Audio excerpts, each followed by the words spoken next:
Hey, what's up, what's up, what's up? Gracious good morning to you good people. It's your girl KB. You know what I do and you know why I do it. It's Monday. Said that with a lot of energy. It's Monday, it's April 29th, and it is 2:55 in the AM. I'm late getting started because I had some technical difficulties, and I know you're saying what else is new. Yeah, the phone that I normally use that has an excellent camera is on the fritz, and I'm using a backup phone. Yeah, I have a backup for my backup. But I don't particularly care for the camera too much, but I'm going to make the most of it. That has nothing to do with my message for this morning. My message for this morning is deception and blame. Deception, projection, and blame. Now, I want us to think about that and how we do certain things to cause storms in our lives, and then we get upset because it rains. Our choices are self-seeking and self-serving, and we don't look at the long-term ramifications of our choices. And a lot of our choices damage interpersonal relationships. And that's all well and good. People are going to be people-y. Yes, that's a word. I used it in a sentence. People are going to do what people do. Bottom line. So, what happens, what transpires between you and I,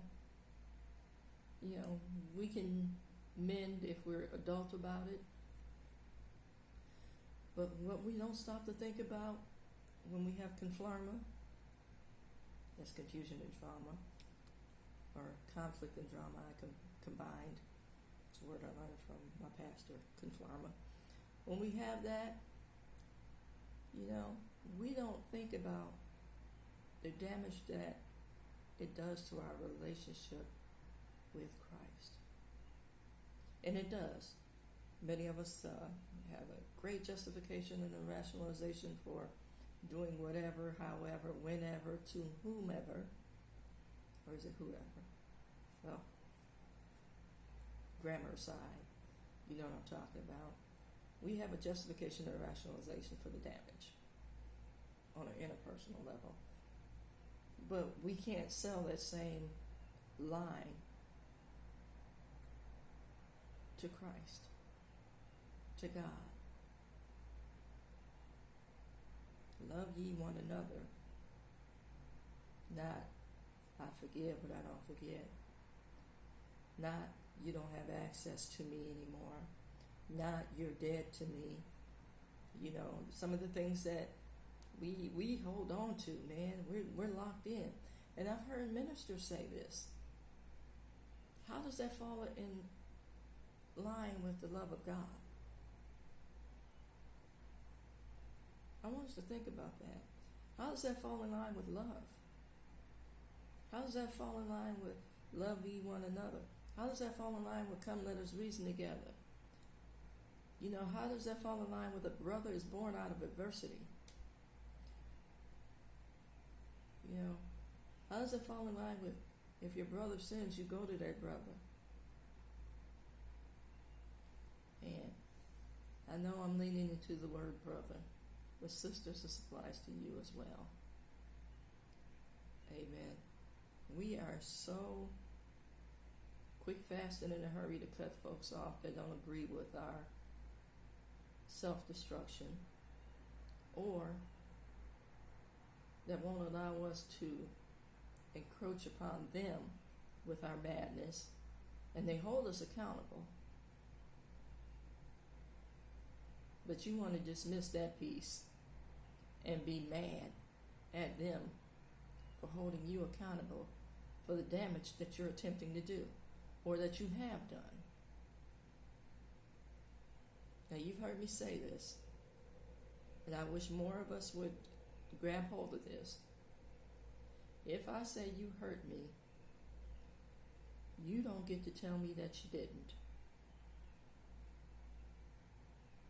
My pain is just as real as your justification.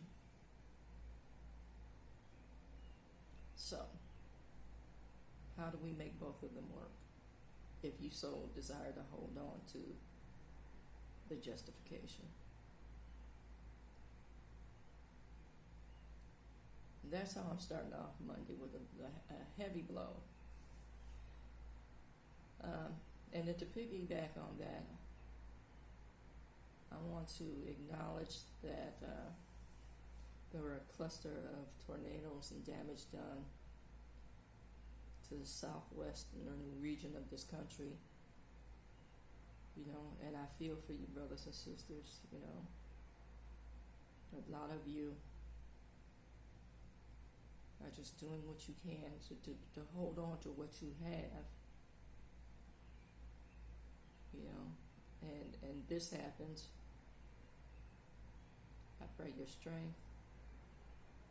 I pray for provision. I pray that you hear God's voice clear in your efforts to regroup and rebuild. Amen.